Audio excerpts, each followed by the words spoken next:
is one where we get to talk a little bit about the NBA Finals and the fact that who cares? They might be over tomorrow. And it's funny you say that, who cares? Because, I mean, you don't, and it looks like a lot of people don't, because the NBA Finals ratings are reaching the lowest of the low over the last 20 years, yet you look at the upcoming NBA contract that NBC is going to sign to take the rights away from TNT, and it's going to be a record high number. So does nobody care, or do more people care than we actually think care, and we just don't want to talk about it? I won't say nobody cares, because that's just too wide a blanket to throw out there. I'm sure there's plenty of people that love basketball more than anything, or paying attention to this thing. I think when you're talking about the casual fan, I think no matter what sport it is, whether it's football, baseball, basketball, hockey, you're trying to grab soccer, WNBA, whatever it is, you're trying to grab the casual fan. And I know Major League Baseball has been working on that for a while with all these new rules and more playoff teams, and you're trying to capture the casual fan. And I don't know that the NBA is very successful at that at the moment. And I'm not just talking about this final. I'm talking about the product in general. Yeah. And I think that is a big part of it. And going forward, it's something that has to be addressed. But I do think that we are a little bit prisoner of the moment, because you look at the ratings just from the first couple of games, and I don't think the Game 3 ratings are in yet, but the Game 1 rating down just a tiny bit from last year. Game 2 rating actually up from the Game 2 last year, Denver and Miami. But you look back to the high water mark, and you can go back to 2018, pre-pandemic, when it was Warriors and Cavaliers, and that rating is about 40% higher than what we have now. So is it that fans are losing interest in the league, or is it more of a case where you just don't have the same star power that you normally would like to have? And I think that for me, it's more about that factor. And I was mentioning to Steiny and the handoff thingy that this feels a little bit like the early 00s. And you go back to 2003 when you had the Spurs in New Jersey. Game 3 had a 5.2 rating, 8 million viewers. And that was obviously way down from the previous years when you had the Lakers in there and you had Michael Jordan and the Chicago Bulls. I think that it's more right now a case where you just don't have that same star power you're used to. The stars are aging out of the association, and the young guys, we don't yet know who the next one's going to be. Is it that, or is it the stars themselves? Because when I watch Luka play, there's great players, there's good players, there's great players, and there's great players that are winning players. And I don't think he's learned how to win yet. Now, I'm saying this about a guy that's in the NBA Finals, but when you watch how he went about it last night with the whining with the officials, I don't know why he was trying to take a charge for a sixth foul. It could have went either way. It looked like a block to me. It just seemed like last night was about him. And I think if you go back to some of the greatest players of all time, they went through this. When you talk about Michael Jordan early in his career, he was leading the league in scoring and in points per game for years before he realized that he needed some help. And Kobe, I feel like early on, just a teenager or whatever out of high school in the NBA, was more about scoring points than winning. And I think it's an evolution of players to where, what you saw what Luka did last night, he's a wonderful talent. He's great for the league, but I don't know that he was great for his team last night. And that's, to me, what separates good from great. Are you a great player, or are you a great player that's a winning player? I don't know. And who am I to say, dude? Like, I never won a championship, so caveat, that's a caveat. But well, I never did either. So you don't have to, worry about that. I'm watching him and how he went about it last night. And then Kyrie tried to do it all by himself. Once Luka fouled out, it was 1-on-5 basketball. Right. He's like, I'm gonna pick up the slack, which it came from a good place. But then he was just dribble, force. And he's like, I'm gonna pick up, instead of including his teammates. So I saw one team, my knee-jerk analysis, I saw one team in the Celtics. It was a team. They were like laughing and hugging and arm in arm on the bench and laughing at their buddy making a three-pointer for the first attempt in the playoffs and the dunks, and they were having a blast. They were a team, and the Dallas Mavericks aren't that. Sorry. Right, and they're not that because of their star, who is not ready to really lean on his teammates to pull the slack. And the other part of it, I think, that leads to what you're talking about, the unwatchability, for me anyway, is Luka Doncic in and of himself, because I watch him play and I see the majesty, I see the slow motion excellence, and he is one of one. There's no other player. And I think back to Larry Bird in our youth, a guy who did it at half speed. He never blew by anybody. He didn't go up over anybody. yet he was unguardable. And I watch Luka Doncic, and I see a lot of things that Larry Bird used to do. He's a good passer. He is able to shoot at all three levels, get to the rim,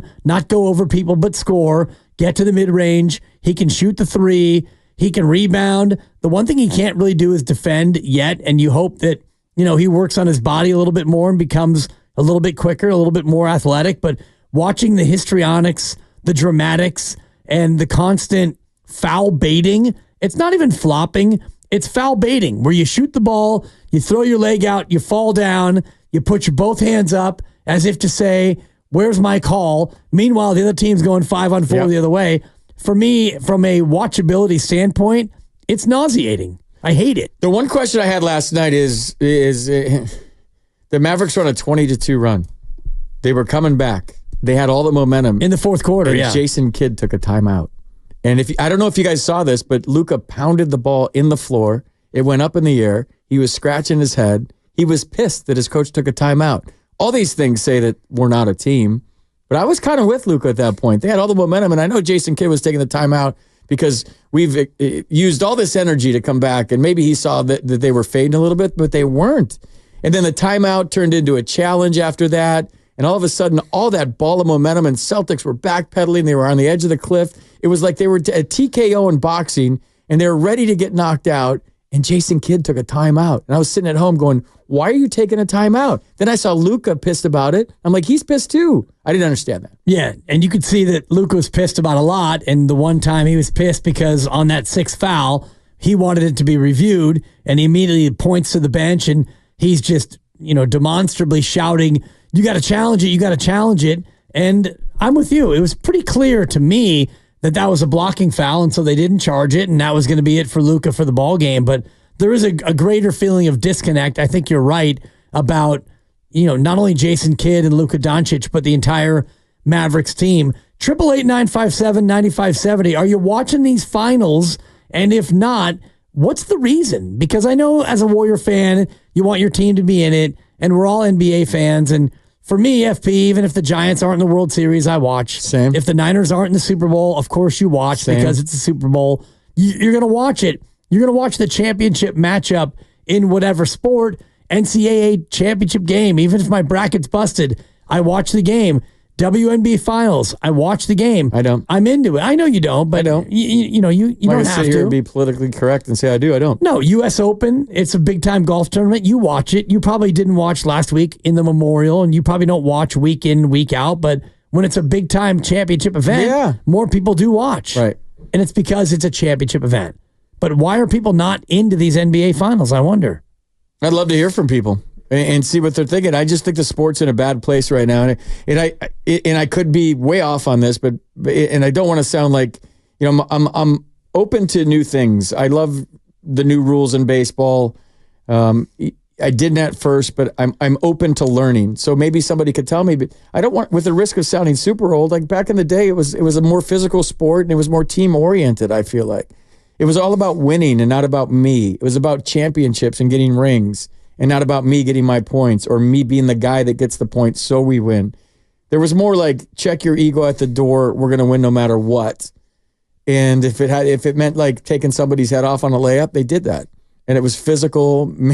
And I know everything's been watered down and it's called evolution. And there's a new way to go about it. But like, I just thought the NBA was more about defense, I love fast break basketball, and I think the three-pointer is taken away from fast break basketball. That's what I grew up with. I loved going up and down the court as fast as you could. But so I don't know. And I just, getting back to the initial thing and the handoff thing, there was rock stars back in the day. Like Dennis Rodman was a rock star playing basketball. Yeah. Like he left the Bulls to go to Vegas and go on a bender for a few weeks. And then Jordan had to go there and get him back. Not that that's what you need, but there was a certain entertainment factor in the game then, whether it was Jordan's high-flying dunks, taking off from the free throw line, where there was like, did you see Magic's pass last night? That was insane. Where it's the whoop, whoop, look this way, do that. Whether it was Bird going for, I don't know, another triple-double and hitting three-pointers and the pass where he doesn't look over his shoulder, whether it was Isaiah. I mean, there was just so many stars in the game that even if your team wasn't in it, I'm going to watch Magic and Bird in the finals. Like, who like... we weren't Indiana State and Michigan State fans when they were in the NCAA finals in 1980 or 79 or whatever it was. But we watched, that was the most watched NCAA finals, I think, to this day. Yeah. Because of Magic and Bird, because of two guys. And you had the black versus white. You had like Indiana State versus Michigan State, like rural versus, I mean, it was just, it had everything. I don't know that the NBA, like the guy down the street is, for me, is it right now. And Steph. Like Steph could have played in all those, and that's what I'm talking about. So I guess in a long-winded way, maybe it's just because the Warriors aren't in it. I'm so pro Warriors. I love that team so much. I love their coach. I love their players. And as soon as they're out of it, I check out. And is that a front runner fan, or is that just like I love my team so much and the players so much? When they're not in it, I'm just checked It's out. the reality, and honestly, as a Warrior fan, just like you, I would want to tune in and see, the best of the best. And if I look at this matchup and it's Boston and Dallas, and you think about who are the biggest stars in the NBA Finals, and you talk about Tatum and Luka and Kyrie and Jaylen Brown, and of those four guys, none of them are really even close to the stratosphere as what we're used to. Good players in the final. They're all really good players, great players, but they're not LeBron. They're not Steph. They're not even Giannis. They're not these big personalities and these big superstars. So if you're a casual fan, you're not really going to be that locked in on it. And the other thing, and I mentioned this before the finals even started, the fact that you have to wait 8 days for the NBA Finals to begin, I do think saps a little bit of that momentum that you'd be looking for coming off the conference finals. And I know that they want to, hard schedule these dates so that the networks can sell them and that they become fixed position games, much like the Super Bowl. Like, where next year's Super Bowl already is. It's not just going to be, a week after, or it's 2 weeks after the conference championship.